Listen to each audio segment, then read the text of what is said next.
Ah, le CPF, vous en avez forcément entendu parler? Mais alors, est-ce que vous savez comment ça fonctionne? Ça, c'est encore autre chose. Alors, premièrement, qui est-ce que ça concerne le CPF? Les actifs, puisque quand vous partez à la retraite, vous perdez les acquis que vous avez eus.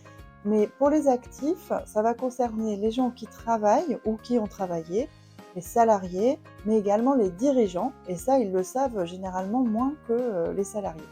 Donc si vous êtes ou avez été salarié ou dirigeant, vous avez cumulé du CPF, vous allez pouvoir l'utiliser pour une formation. Ça marche quand même aussi pour les demandeurs d'emploi. Si vous avez travaillé avant votre période de recherche d'emploi, vous avez quand même cumulé du CPF et vous pouvez l'utiliser même en étant demandeur d'emploi.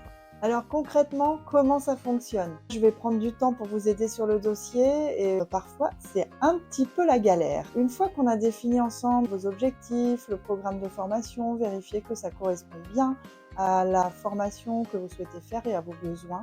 Moi, je vais vous envoyer tout simplement un lien vers la formation sur le site Mon Compte Formation. Vous pouvez aussi trouver directement la formation sur le site. Alors pour vous inscrire, en dehors des tâches administratives qu'on aura à faire ensemble, sur le site Mon Compte Formation, une fois que vous avez trouvé la formation, vous cliquez sur Demander un devis. Et là, même si vous vous êtes connecté d'une autre manière, éventuellement, on va vous demander de vous connecter avec France Connect Plus, et ça, c'est l'identité numérique de la Poste.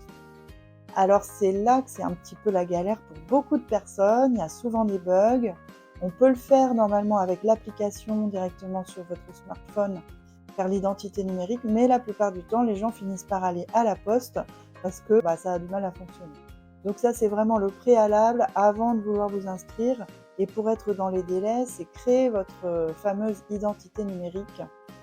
Et puis ensuite, là, vous pourrez aller sur la formation pour demander un devis.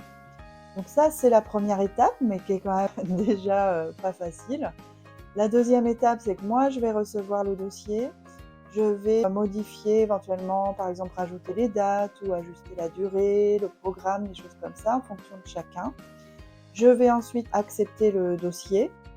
Et la dernière étape, c'est que vous irez sur le dossier, donc vous retournerez sur le site Mon Compte Formation et vous accepterez la proposition de l'organisme, bien sûr, si vous souhaitez l'accepter. Alors, à l'heure où on parle, c'est pas encore en action, mais il est prévu que les personnes qui utilisent leur CPF aient un reste à charge. Donc là, à l'heure où on enregistre la vidéo, je ne sais pas encore, on parle de 10% du prix de la formation ou d'une somme de 100 €. Mais là, ce sera affaire à suivre. Mais on vous tient au courant.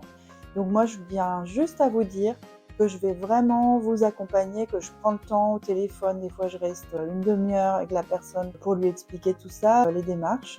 Donc n'hésitez pas à me contacter.